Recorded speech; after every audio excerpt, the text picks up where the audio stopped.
بسم الله الرحمن الرحيم. يا أيها المزمل قم الليل إلا قليلا نصفه أو انقص منه قليلا أو زد عليه ورتل القرآن ترتيلا إنا سنلقي عليك قولا ثقيلا إن ناشئة الليل هي أشد وطئا وأقوم قيلا إن لك في النهار سبحا طويلا واذكر اسم ربك وتبتل إليه تبتيلا رب المشرق والمغرب لا إله إلا هو فاتخذه وكيلا واصبر على ما يقولون واهجرهم هجرا جميلا وذرني والمكذبين أولي النعمة ومهلهم قليلا إن لدينا أنكالا وجحيما وطعاما ذا غصة وعذابا أليما يوم ترجف الأرض والجبال وكانت الجبال كثيبا مهيلا إنا أرسلنا إليكم رسولا شاهدا عليكم كما أرسلنا إلى فرعون رسولا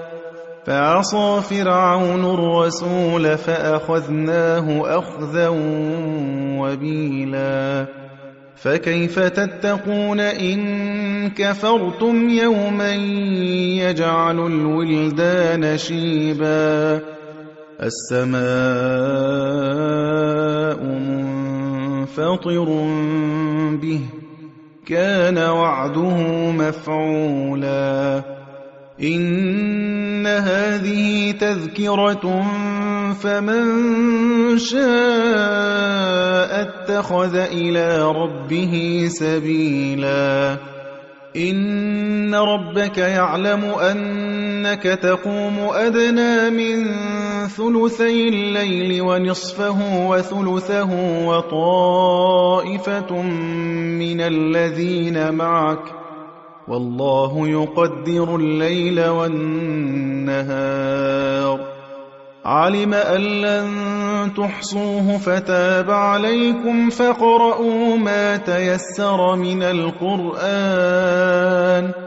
علم أن سيكون منكم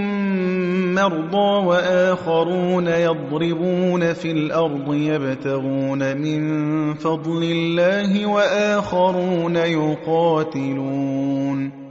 وآخرون يقاتلون في سبيل الله فاقرؤوا ما تيسر منه وأقيموا الصلاة وآتوا الزكاة وأقرضوا الله قرضا حسنا وما تقدموا لأنفسكم من خير تجدوه عند الله هو خيرا وأعظم أجرا واستغفروا الله إن الله غفور رحيم